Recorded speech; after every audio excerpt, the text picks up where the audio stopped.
Bonjour, j'ai décidé de faire une deuxième vidéo sur les valises Bumo panier. Ça vient de Bulgarie. Je pense que c'est l'Europe de l'Est. Mais bon, en vérifiant sur Google, vous allez pouvoir facilement trouver Bumo Luggage ou Bumo panier. Ils font des valises pour le BMW, tous les modèles GS, en aluminium et en matériel, soit soft panier quand c'est en matériel, puis hard luggage ou aluminium panier quand c'est en aluminium. Ce qui est pratique de Bumo, c'est que dans leur système de rack de support de valise, ce qui est très intéressant, c'est que ça fait comme les valises de BMW, les originaux, ça suit le contour du silencieux, ce qui fait en sorte que la valise est beaucoup plus près de la moto. Et pour le même volume, comparativement à d'autres marques, ça rapproche les valises de la moto, à gauche et à droite, ce qui fait que pour le même volume, la moto est moins large. Et ils ont le système de coffre d'outils qu'on peut intégrer avec le système de rack. Et c'est extrêmement solide. Regardez les épaisseurs. C'est soudé complet, une pièce. Gauche, droite, avec la barre de traverse. Très épais comme matériel, très solide. Toutes les quincailleries sont en stainless. Braquettes, vis, aucune rouille là-dessus. Et le système, c'est du powder coat. Fait que très tough comme peinture aussi. Le top case, normalement, il est monté avec un système une braquette exprès pour le top case. Sur la GS conventionnelle comme la mienne, normalement, le rack en arrière est fait en plastique. Moi, j'ai changé, j'ai mis le rack de la GS Aventure en stainless, ce qui fait que j'ai pu monter le coffre directement sur le rack sans passer par la braquette. J'ai fait ça pour une unique raison, c'est que ça permet d'abaisser le coffre et de le disposer soit plus avant ou plus arrière. Moi, je voulais le rapprocher et l'abaisser pour question de centre de gravité. C'est sûr que ça ne fait pas une énorme différence, mais je préférais ça comme ça. Mais c'est moins pratique parce que le panier comme tel, ben là, à ce moment-là, il est vissé directement dans la braquette. Et pour être sûr de faire les choses comme il faut, j'ai mis un renfort. Ça, c'est pour mon appareil photo. J'ai mis un renfort qui traverse le panier au complet.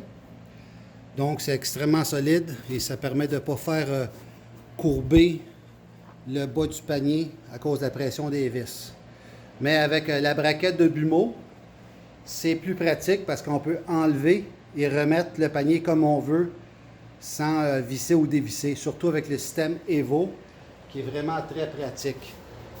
Mais bon, moi comme le top case, je ne l'ôte jamais, j'ai décidé de le fixer directement sur le système de BMW, le rack en stainless de BMW. Mais ça, c'est au choix. Comme tel, les valises aluminium, c'est d'une simplicité vraiment superbe. C'est du 2 mm d'épais, les valises. La quincaillerie est en stainless. Fait que c'est extrêmement facile à poser. Là, d'une main, j'ai ma caméra. L'autre main, je tiens la valise. Donc, on emboîte en bas. On pousse. On ferme.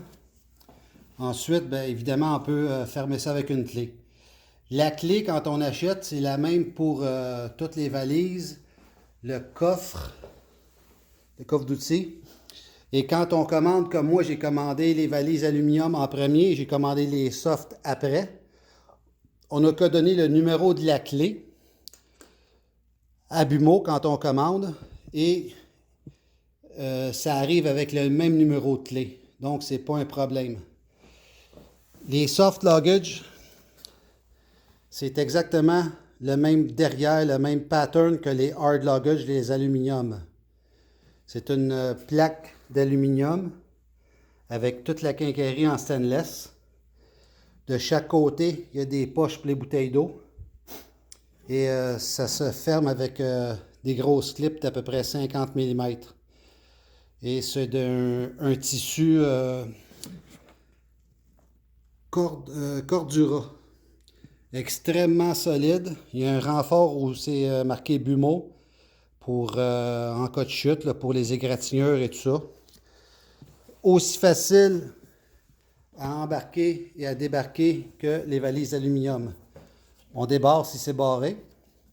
On lève la clenche et on le sort.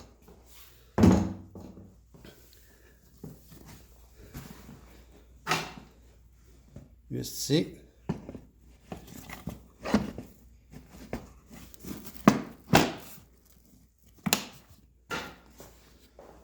That's it.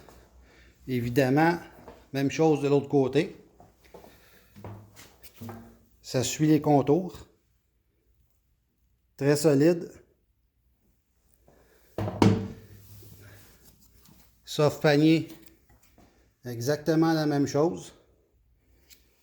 Et évidemment, aucun problème pour un ou pour l'autre. C'est le même système. That's it.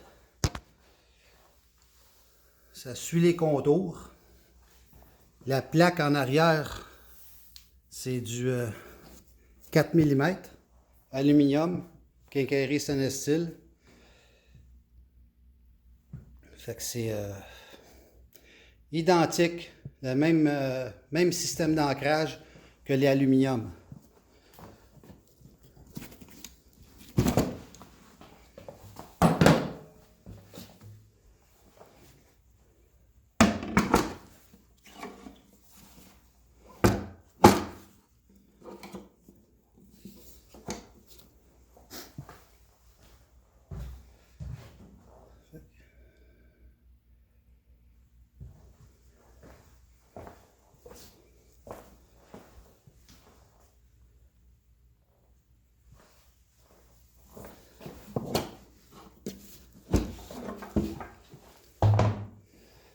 Avec le système de contour du silencieux, beaucoup plus pratique.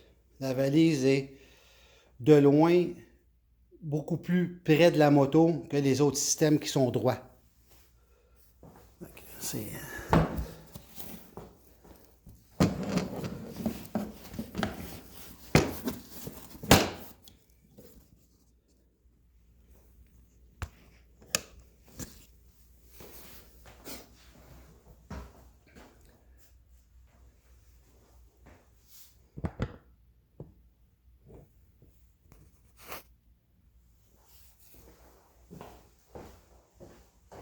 Question soft luggage.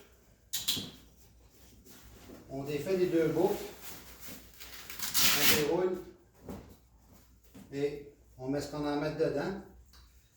Avec les soft luggage, il vient un panier, un dry bag.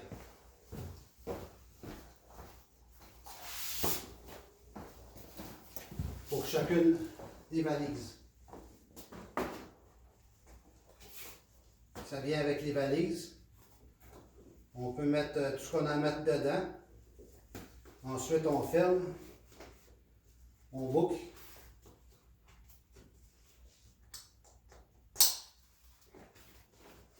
Puis bon, on a que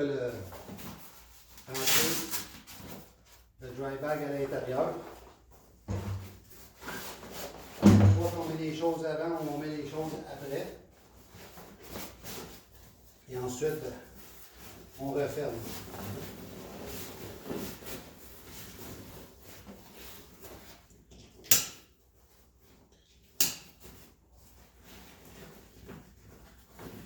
Pas plus compliqué que ça. C'est sûr qu'avec les valises d'aluminium, c'est plus facile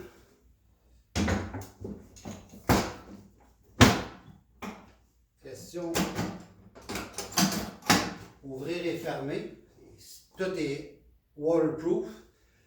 Il y a une bordure ici avec un caoutchouc qui referme sur la bordure. Donc, pas de système de sac étanche comme un dry bag. On ouvre, on referme, c'est fini. Plus pratique, plus facile.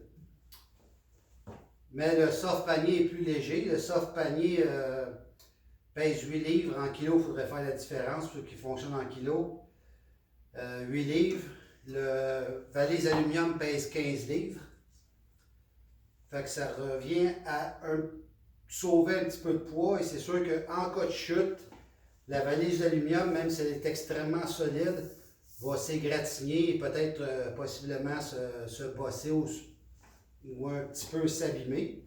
Tandis que le soft panier, lui, va absorber le coup. À part s'égratigner, se salir, ça va être moins dommageable.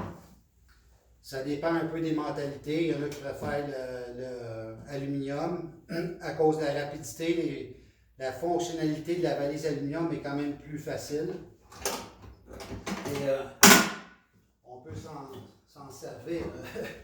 C'est bête à dire, mais on peut arrêter puis s'asseoir dessus puis manger notre lunch sur le bord de la route ou quelque part dans un champ si on est en off-road. Ça peut être très pratique aussi, en tout cas. C'est à vous de voir. Chacun sa manière.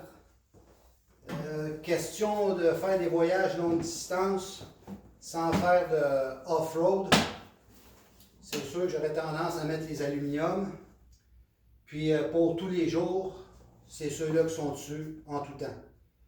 Je les garde en tout temps, sauf si je pars sur un long terme et que j'ai pas l'intention de faire du off-road.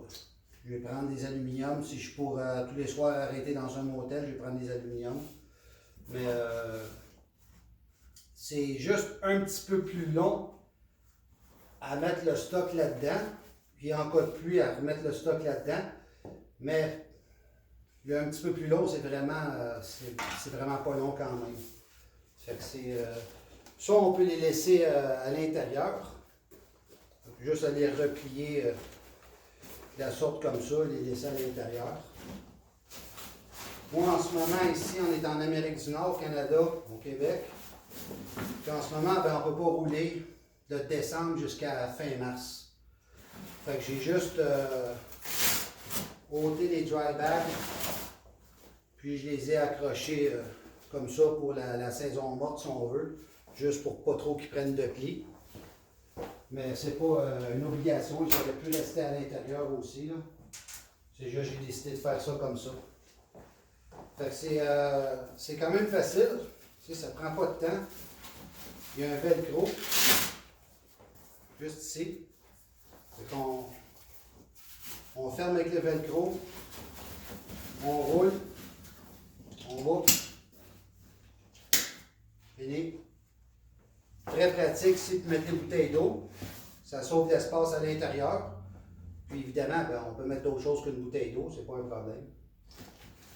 Ça fait que, regardez ça sur Internet, Bumo Luggage. Je sais qu'ils font évidemment BMW, ils font KTM. Et je sais qu'il y a d'autres marques aussi, là, comme les Super Ténéré et choses comme ça. Dans le japonais, là, Honda et Yamaha, ils en font aussi pour Honda et Yamaha. Et il y a peut-être d'autres marques aussi que je ne connais pas pour qui fabriquent des valises. Mais c'est très simple et très solide et vraiment pratique parce que le système ici d'ancrage aluminium ou soft qui est le même, toute la quincaillerie en stainless, pas de problème de rouille. Et chose très pratique, le coffre à outils directement arrimé sur les braquettes de valises. Évidemment, les valises, on n'est pas obligé de rouler avec. Si dans le jour, on va pas loin ou on n'a pas besoin, on décroche, on laisse le top case. Mais on a toujours les outils à portée de main sans encombrer le top case. Ce qui est vraiment pratique, le fun. Ça laisse plus d'espace. Moi, je traîne un appareil photo, j'aime faire de la photo. Je me suis fait un compartiment photo en arrière pour être sûr de pas rien abîmer en cas de chute ou n'importe quoi. Ça fait que j'ai une partie de mon top case qui est pris par mon appareil photo. Et au moins avec les outils, ben, ça permet de dégager le reste de mon top case. Et comme vous voyez ici, ils font des sacs aussi pour les valises d'aluminium, que ce soit le top case ou les côtés. Ils font des sacs pour mettre en haut pour ne pas perdre d'espace.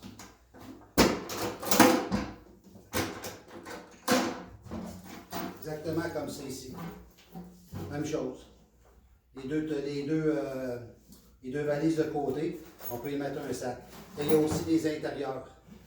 Quand on veut mettre les choses dans les valises, pas débarquer les valises, juste sortir ce qu'il y a dedans, puis avoir un sac qui est déjà formé pour la valise, la bonne grandeur, très pratique et pas dispendieux comparativement aux autres marques. J'ai déjà eu des Touratech sur mon KTM Aventure et c'est à peu près 40% plus cher que Bumo et moins pratique, ce que j'ai trouvé de moi. J'ai trouvé le système de Bumo plus pratique, mieux adapté, plus solide et moins cher. Ça fait que c'est ça. Je vous laisse là-dessus. J'espère que c'est des détails ou des infos qui vous ont été utiles. Ça fait que c'est ça. Bonne saison de moto pour ceux qui sont en moto en ce moment.